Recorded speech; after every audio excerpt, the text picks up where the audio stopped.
All right, guys, hello and welcome back to my channel. So today, as you can see, we're gonna do the Beauty Blender Bounce foundation. This foundation is described as a liquid whipped long wear formula.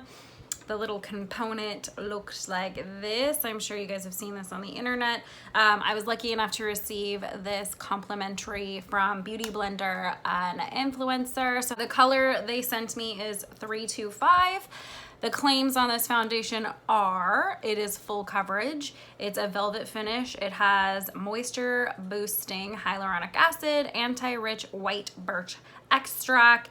It is designed to be layered for medium to maximum coverage. It's supposed to give you a pro artist finish, never dull or greasy. So that's the foundation. With the foundation, of course, we got our Beauty Blender here and a Beauty Blender soap. I did clean this really well, and we'll talk about why in a few minutes once I get my foundation on. And they did also send me the Beauty Blender primer here. It smooths fills for priming your makeup. I already put that on just because it's a little packet here. It says it's pore minimizing as well. So without further ado, let's do this. I already unlocked it. I'm gonna just squeeze it onto my Beauty Blender. I know you're supposed to be putting it on the front of this, but I just don't want to use that as my plate. I know you could, but it's just not something I want to do. So I've got my product on my Beauty Blender. Yes, my Beauty Blender is wet. They just work better that way, and we're just gonna start packing it on. So right off the bat, the color is just a little bit light for me. I am my summer shade at the moment, so this will actually probably match better in the winter when I don't get as much sun. I didn't cover up any of my blemishes today, just so you guys can see how the foundation actually works.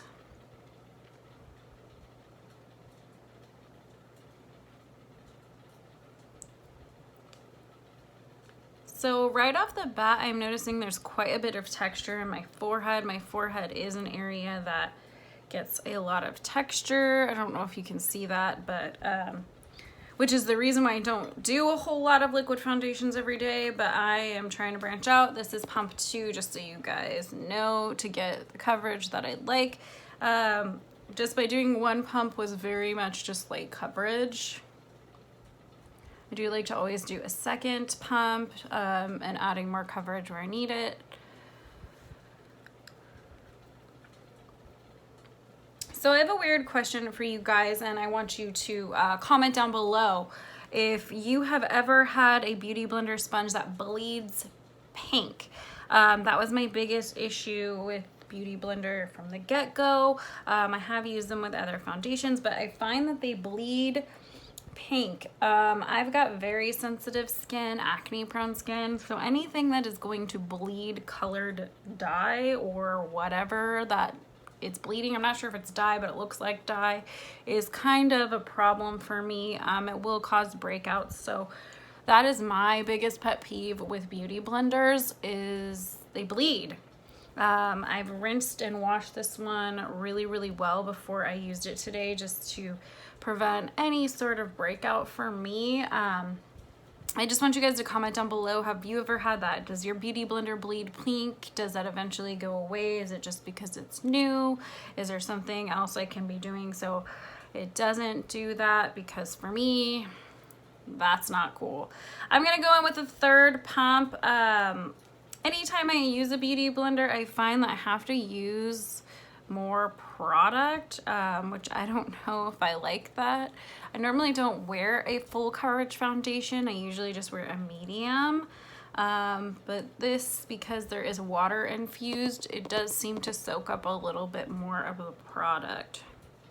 But that's okay. We're just gonna keep going here with my third pump of foundation, which is probably the last pump I will be doing.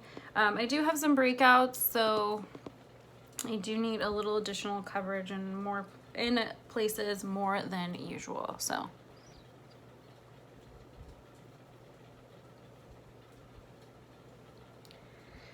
all right.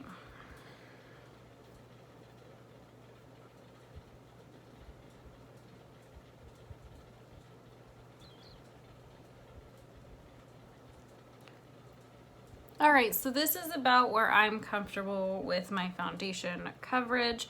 I'm just kind of bouncing it around to keep it from looking textured.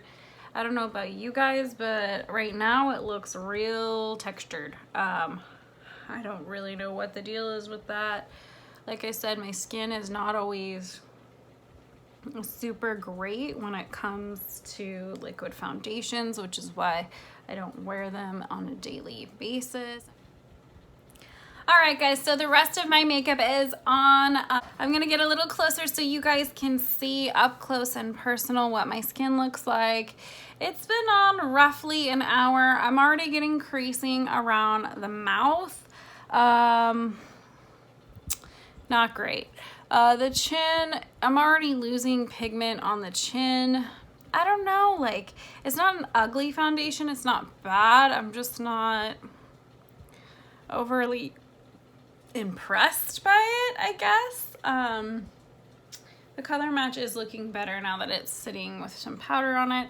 The forehead actually looks much better now than when I first applied the foundation. It looks really seamless, which is great. But around the mouth and my nose area, and like for some reason right here where I have some breakouts starting, it's really getting quite patchy.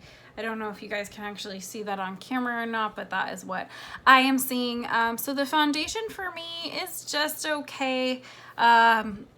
Sadly, there's other drugstore foundations that I think are just as good. We will test it for a full day just to see the wear test, and I'll put in the description bar below like if it was long lasting or not. Maybe if you have a different skin type than me. I've got combination acne prone skin, so for me it's just okay. It looks really pretty on camera, however, I will say that I look very glowy, very dewy, which is odd because it's meant to be more of a velvet matte type of finish, but it does look pretty on camera or for taking pictures. It's just up close and personal. When you get close, it looks real patchy to me.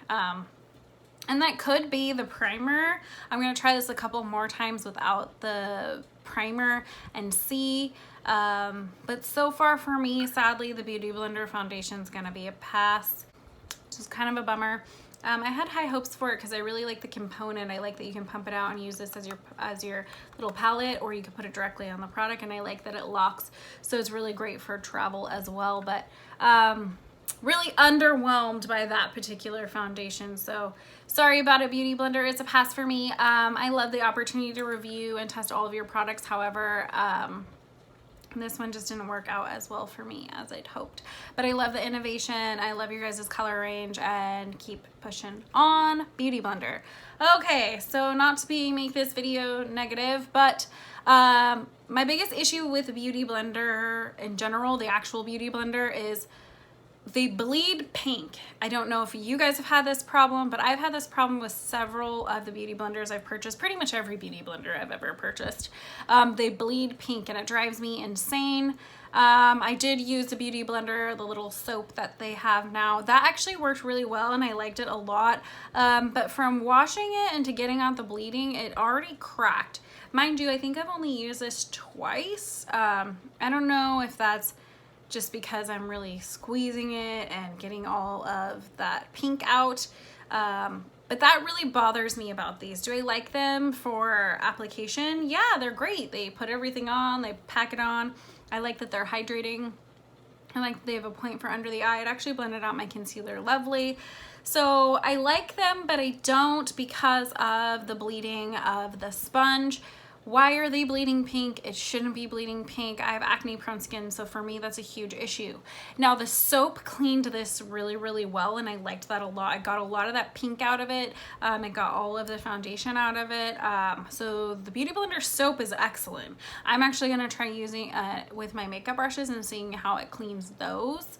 But I really liked the Beauty Blender soap, probably more than anything else that I've tried. I didn't really like the Beauty Blender primer. I don't really like Velvet Dimethicone kind of primers anyways. Kind of reminds me of any other pore filling primer, nothing special. But the sponge is just okay for me. Sorry, I still like makeup brushes better. I know you guys aren't gonna agree with that. I know some people swear by these and think these are the holy grail for foundation. For me, I just like a makeup brush. That's my preference, and that's how I like to do my makeup. So that's my thoughts on the Beauty Blender foundation, Beauty Blender sponge, primer, and the soap.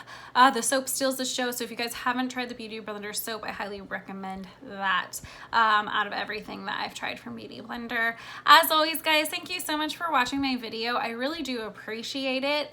Please like this video, comment down below. Let me know what you guys think about the Beauty Blender products. I really want to know.